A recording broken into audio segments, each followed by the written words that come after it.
কৃষ্ণনগর। রাজা কৃষ্ণচন্দ্রের নামে এই জায়গার নাম হয়েছে কৃষ্ণনগর।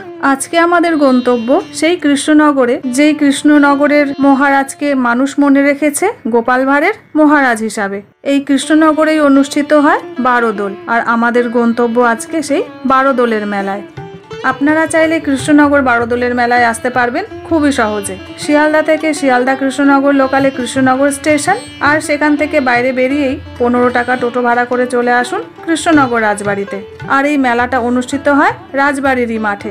আর আপনারা যারা মেট্রো করে আসতে চান তারা মেট্রো করে নামুন দমদম স্টেশনে, আর দমদম থেকে উঠে পড়ুন কৃষ্ণনগর লোকাল কিংবা লালগোলা লোকালে।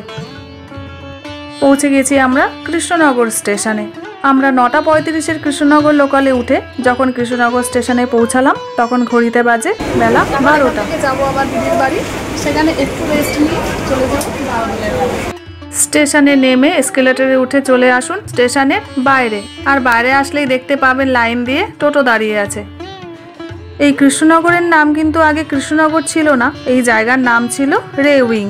1728 থেকে 1783 পর্যন্ত সময়সীমা ছিল মহারাজ কৃষ্ণচন্দ্রের রাজত্বকালের।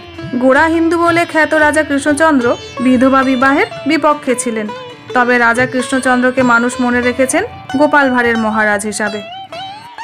প্রচলিত কথা অনুযায়ী জানা যায় যে ষড়যন্ত্রের শিকার হয়েছিলেন মহারাজ কৃষ্ণচন্দ্র, আর সেই জন্য নবাবের কারাগারে বন্দী থাকার জন্য একবার দুর্গাপুজো করতে পারেননি।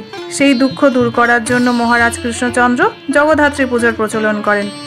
রাজবাড়ির ভেতরে সাধারণ মানুষের প্রবেশের কোনো অনুমতি নেই, তবে দুর্গাপুজো, জগদ্ধাত্রী পুজো আর এই বারোদোলের সময়ই রাজবাড়ি খুলে দেওয়া হয়।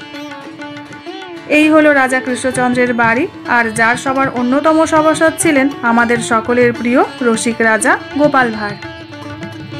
কৃষ্ণনগরে এই বারোদোলের মেলা 1764 সাল থেকে হয়ে আসছে।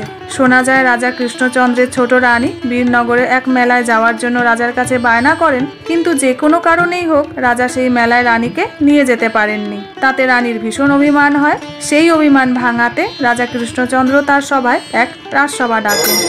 সেই সভাতে স্থির হয় যে রাজা কৃষ্ণচন্দ্র কৃষ্ণনগরেই মেলার আয়োজন করবেন। তারপর চৈত্র মাসের শুক্লা একাদশীতে নদিয়ার বিভিন্ন জায়গা থেকে গোপাল, রাধাকৃষ্ণ, গোপীনাথের 12 রকম বিগ্রহ রাজবাড়িতে আনা হয়। এই 12টি বিগ্রহ রাজবাড়িতে 3 দিন থাকে। এই 3 দিন 3 রকম বেশে বিগ্রহগুলো পুজো করা হয়। প্রথম দিন রাজবেশে, দ্বিতীয় দিন ফুল বেশে, আর তৃতীয় দিন রাখাল বেশে পুজো করা হয়।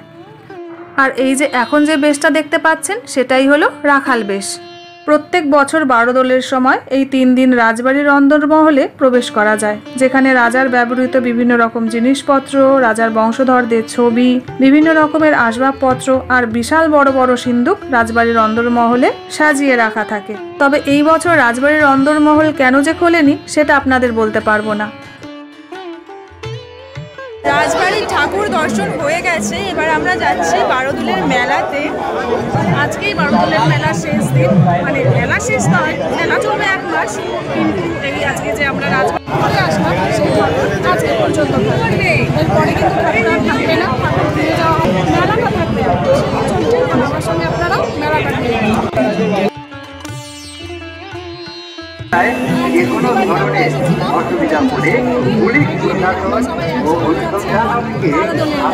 আমিও রাজবাড়ির অন্দরমহল দেখতে পারলাম না, আর সেই সঙ্গে আপনাদেরকেও দেখাতে পারলাম না।